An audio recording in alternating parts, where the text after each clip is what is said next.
Good morning, students. Today's our topic is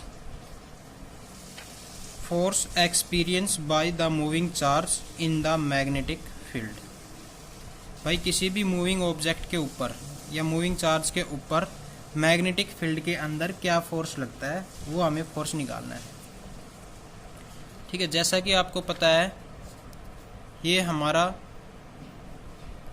unit third magnetic field due to current का first topic है। इससे पहले हमने जो किया था वो था इंट्रोडक्शन उसका, जो अप्रोक्सीमेटली लगभग 10th क्लास की बुक में से ही था। तो देखो इसमें सबसे पहले क्या लेना है, ये हमारे पास मैग्नेटिक फील्ड स्ट्रेंथ है। मैग्नेटिक फील्ड स्ट्रेंथ है जैसे कि इलेक्ट्रिक फील्ड स्ट्रेंथ हमने पढ़ी थी किसमें, फर्स्ट यूनिट के अंदर। अब इसमें according to left hand thumb rule क्या कहता है, left hand thumb rule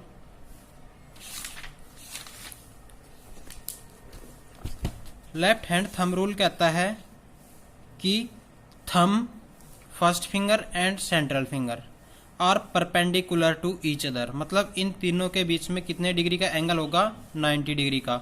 first finger और थंब के बीच में भी, और सेंट्रल फिंगर और इस फिंगर के बीच में भी, और इसके बीच में भी। Are mutually perpendicular to each other है तो 90 डिग्री का एंगल होगा। ठीक है, जिसमें थंब तो किसकी डायरेक्शंस को दिखाएगा, फोर्स की डायरेक्शंस को। फर्स्ट फिंगर किसकी डायरेक्शंस को दिखाएगी, मैग्नेटिक फील्ड को। और जो सेंट्रल फिंगर है वो किसको दिखाएगी, वेलोसिटी ऑफ द ऑब्जेक्ट। यही पढ़ा था हमने लेफ्ट हैंड थंब रूल में। तो देखो आगे इसमें हमारे पास ये कोई भी पॉइंट चार्ज है Q। यहां से जो फर्स्ट ये है हमारा थंब पॉइंट जो कि किसकी डायरेक्शंस को दिखा रहा है, फोर्स की डायरेक्शंस को। ये हमारी है फर्स्ट फिंगर जो कि मैग्नेटिक फील्ड की डायरेक्शंस को दिखा रही है। ठीक है, और ये है वेलोसिटी, ठीक है, जो सेंट्रल फिंगर को दिखा रही है। अब मैग्नेटिक, ये जो मैग्नेटिक फील्ड स्ट्रेंथ है या मैग्नेटिक फील्ड है और जो वेलोसिटी है उसके बीच में जो एंगल बन रहा है वो एंगल है थीटा। क्लियर। अब देखो सबसे पहले क्या लेंगे, एक पॉइंट चार्ज लेंगे। Consider a charge Q moving with velocity V। ये पॉइंट चार्ज है Q moving with velocity V in the magnetic field B। ये मैग्नेटिक फील्ड स्ट्रेंथ है, इसके अंदर क्या कर रहा है, ये मूव कर रहा है वेलोसिटी V के साथ। Makes an angle theta with the field. क्या एंगल बना रहा है, थीटा एंगल बना रहा है फील्ड के साथ। तो it experience the force which depends upon. तो इसके ऊपर जो फोर्स लग रहा है वो देखो किस किस के ऊपर डिपेंड करेगा। सबसे पहले फोर्स जो है वो डायरेक्टली प्रोपोर्शनल होगा किसके, चार्ज के। ये जो चार्ज है उसके डायरेक्टली प्रोपोर्शनल होगा। जितना चार्ज अधिक होगा उतना ही फोर्स ज्यादा लगेगा। नेक्स्ट जो फोर्स है वो डायरेक्टली प्रोपोर्शनल है V साइन ऑफ थीटा के, और फोर्स जो है वो डायरेक्टली प्रोपोर्शनल है मैग्नेटिक फील्ड के। अब इन तीनों चीजों को क्या करेंगे, कंबाइन करेंगे। कंबाइन करेंगे तो क्या आ जाएगा, फोर्स डायरेक्टली प्रोपोर्शनल होगा QVB sine of theta. F is directly proportional to QVB sine of theta. Clear. अब डायरेक्टली प्रोपोर्शनल का निशान हटाते हैं तो एक कांस्टेंट टर्म आती है। ये हमने डायरेक्टली प्रोपोर्शनल का निशान हटाया, कांस्टेंट टर्म आई K। F is equal to K QVB sine of theta. We know that F is क्या है, proportionality constant. K is, sorry F नहीं K, वेयर K इज क्या है, प्रोपोर्शनैलिटी कांस्टेंट। और इसकी जो वैल्यू है हम क्या डिनोट करेंगे इन SI में, 1। बट जो मैग्नेटिक फील्ड है या इलेक्ट्रिक फील्ड है, इलेक्ट्रिक फील्ड में इसकी वैल्यू क्या थी K की, 1/4 एप्सिलॉन नॉट। और मैग्नेटिक फील्ड में इसकी वैल्यू लेंगे म्यू नॉट अपॉन में 4 पाई।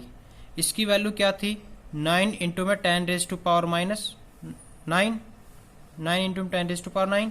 और इसकी वैल्यू होगी 10 रेज टू पावर माइनस 7। और इसकी जो यूनिट होगी वो होगी वेबर। ठीक है, 1/4 पाई एप्सिलॉन नॉट की वैल्यू क्या थी, 9 इंटू 10 रेज टू पावर 9। कैसे सोल्व की थी, बताई थी वो कैसे सोल्व की थी, 4 इंटू में 22 अपॉन में 7 इंटू में एप्सिलॉन नॉट की 8.85 इंटू में 10 रेज टू पावर माइनस 11 करके ना निकाली थी। क्या आई थी, 9 इंटू 10 रेज टू पावर 9। ठीक है, और इसमें जो मैग्नेटिक फील्ड में है वो क्या होगी, न्यू नॉट अपॉन में 4 पाई जो कि 10 रेज टू पावर माइनस 7 आएगी। ठीक है, न्यू नोट की वैल्यू आप निकाल सकते हो। कैसे भाई, न्यू नोट अपॉन में 4 पाई है तो 4 पाई उधर चला जाएगा, 10⁻⁻7 तो मल्टीप्लाई में 22/7। इसको सोल्व करके ना हम न्यू नोट की वैल्यू निकाल लेंगे क्या आएगी। क्लियर। अब देखो आगे, इसकी वैल्यू क्या रखेंगे, 1 रखेंगे। 1 रखेंगे तो हमारे पास जो फोर्स है वो क्या आ जाएगा, QVB साइन ऑफ थीटा। अब देखो मैक्सिमम जो फोर्स लगेगा किस एंगल पे लगेगा, जब एंगल बिकम्स 90 होगा। भाई मैग्नेटिक फील्ड की डायरेक्शन में 90 डिग्री पे एंगल बनेगा तो ही मैक्सिमम लगेगा। तो हम साइन थीटा को क्या ले लेंगे, 90 डिग्री ले लेंगे। ठीक है, if theta is equal to 90 then sine theta की वैल्यू को पुट करेंगे। फोर्स हमारे पास क्या आ जाएगा, QVB साइन ऑफ 90। ठीक है, साइन 90 क्या होता है, 1 होता है।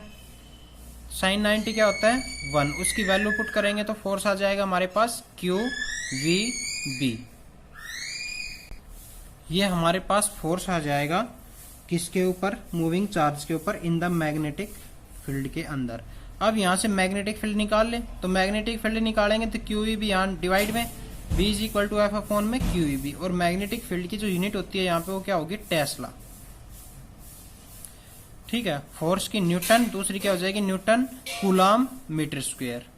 ठीक है, न्यूटन अपॉन में कूलाम मीटर पर सेकंड स्क्वायर।